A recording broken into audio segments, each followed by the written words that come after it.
Hi, this is Dawn Parker with NVS Kitchen and Bath. I'm a sales consultant and architectural designer. So I'm here to talk to you today about what drives budget. There are three main areas: layout, products, and people. And I'll be going into each one of those. For layout, the big question is, how big are the layout changes? Are they simple, meaning that you're just pulling out the cabinets and countertops, maybe doing a tile backsplash? So in a simple layout, maybe you're not touching a lot of the electrical or the plumbing. All of those appliance locations and plumbing locations are staying in the same spot.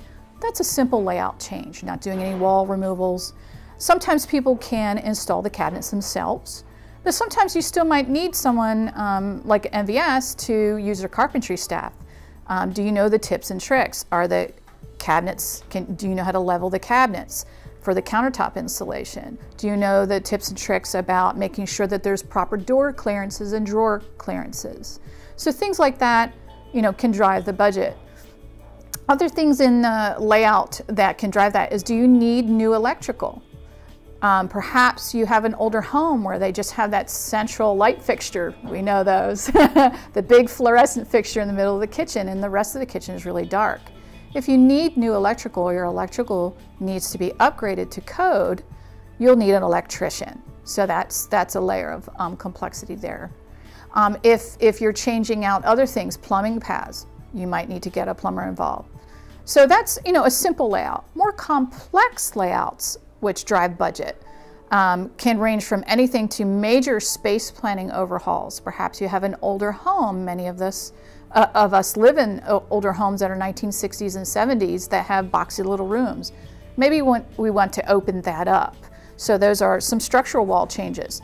Those can be simple or complex. If it's a non-load bearing wall, that's pretty simple. If it's a load bearing wall, again, not super complex, a header with some posts, where are those going to be?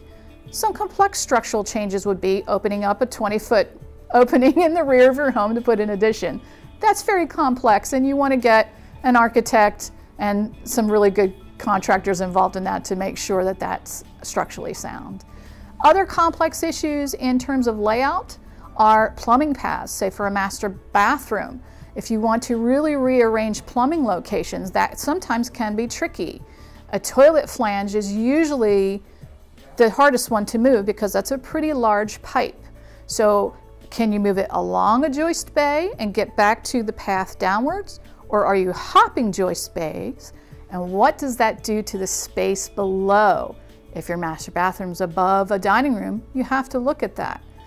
Other issues are obviously new electrical path. If your electrical panel is at the opposite end of your house to where you're doing the work, how are you getting to the work zone? Do you have to cut open areas in the basement ceiling in order to get those electrical runs? Some of those issues can be a little more complex, and so sometimes you want to hire a professional to do that. The next topic we're going to talk about is product.